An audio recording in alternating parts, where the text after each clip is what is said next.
passion des populations. Oui. Ok. La Constitution sera révisée prochainement. L'idée, c'est d'équilibrer les pouvoirs, hein, entre autres, dans l'exécutif plus précisément. Et est-ce que vous êtes, en tant que juriste, bien sûr, et observateur, aujourd'hui président de la Commission des droits de l'homme, est-ce que vous êtes pour une réduction de l'hyperprésidentialisme? On y avait pensé depuis longtemps, depuis les assises nationales. Oui. On disait que le président de la République, chez nous, avait trop de pouvoir. Donc, il est normal qu'il y ait un équilibre, hein, parce que, encore une fois, qui trop embrasse, mal étreint. Donc, j'ai beaucoup apprécié, d'ailleurs, ce que le président de la République, Bassirou Diomaye Faye, a dit à cet égard. Parce que il veut qu'il y ait un Premier ministre qui ait un peu plus de pouvoir. On ne demande pas quand même au Premier ministre de prendre tous les pouvoirs. Lui-même ne doit pas l'accepter. Mais le président de la République pourrait transférer dans le champ de compétences du Premier ministre davantage de pouvoir pour plus d'efficacité. D'accord. Sans trop affaiblir cependant l'institution présidentielle. Mais évidemment. Ouais. Le président de la République est au sommet de la hiérarchie des institutions nationales, n'est-ce pas? Donc le président de la République, chez nous, il a une position qui est importante, aussi bien au plan interne qu'au plan international, pour le rayonnement du Sénégal. Mais je veux dire, nos présidents de la République, les mandats précédents ont eu trop de pouvoir. Pouvoir de vie et de mort, à la limite, sur les populations. Il faut que ça cesse. Donc le président peut prendre une parcelle de son pouvoir et le transférer au Premier ministre. Votre nomination, on a vu que, on l'a annoncé il y a plusieurs mois, mais pratiquement, ça a été officialisé récemment. Alors moi, je disais que ça me fait sourire. J'ai été nommé donc 2 fois en l'espace de 6-7 mois.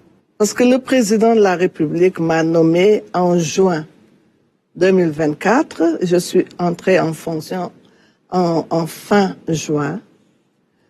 Mais je me suis battue parce que, vous savez, la Commission nationale des droits de l'homme, notre institution nationale des droits de l'homme existe depuis 1970. Ce sont les Nations Unies qui exigent des États qu'ils créent des institutions nationales des droits de l'homme.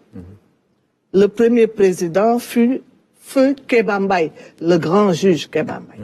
Ensuite, il y a eu d'autres juges, d'autres présidents, Amadou Louis Gueye, Ousmane Camara, le président Ousmane Camara, le président Youssouf Ndiaye, le président Alioune Tine, maître Pape Sène. Je leur rends hommage parce qu'ils ont beaucoup fait pour les droits humains. Alors, nous avons eu donc une évolution ascendante jusqu'en 2000.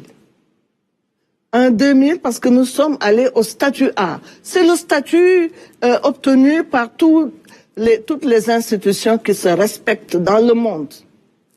Mais en 2012, nous sommes tombés, nous avons été rétrogradés au statut B, parce que on ne s'occupait plus de l'Institution nationale des droits de l'homme. Pourquoi? C'était quoi la raison? Mais parce qu'on ne s'occupait pas de l'institution. L'État n'a pas fait ce qu'il fallait pour que l'Institution nationale des droits de l'homme du Sénégal soit au même niveau que les institutions normales, les grandes institutions du monde. Donc, presque tout le monde statut A. Nous sommes tombés au statut B, là où nos voisins immédiats sont au statut A.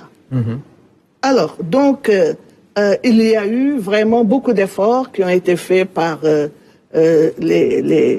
certains, mes prédécesseurs, notamment mon ami Alioune Tine. Oui, qui est parti, hein, et qui n'a pas duré là-bas. Mais oui, parce que les conditions n'étaient pas possibles. Ouais. C'était pas possible. Et en 2012, donc, on a été rétrogradé. statut B. Et de 2012 à 2024, statut B. J'ai été nommé et je me suis battu. Le président de la République a soutenu, le président de l'Assemblée nationale a soutenu, le Premier ministre, ils ont soutenu.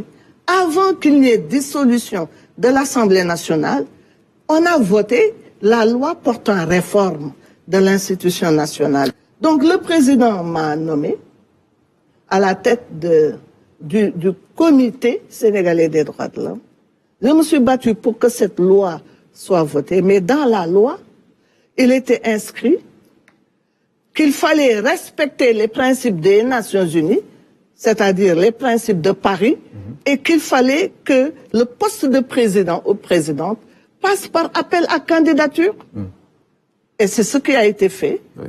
L'appel à candidature. Il y a eu une commission qui s'est réunie, qui a recueilli les demandes. Il y a eu au total 28 prétendants au poste, 28 personnes. Et je suis passée devant le jury. Et puis j'ai remporté le jackpot, aussi bien sur le fond que sur la forme. Oui. N'est-ce pas? Parce que théoriquement, je connaissais très bien la question. Et pratiquement aussi, j'étais une femme de terrain dans le domaine des droits humains.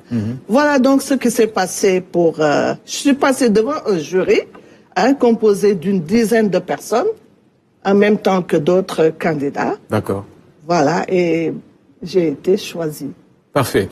Alors, quels sont maintenant les gros défis à relever? Vous l'avez dit, on a été relégué, vous l'avez appelé comment? Au statut B? Au statut B, oui. Ça veut dire qu'il veut peut-être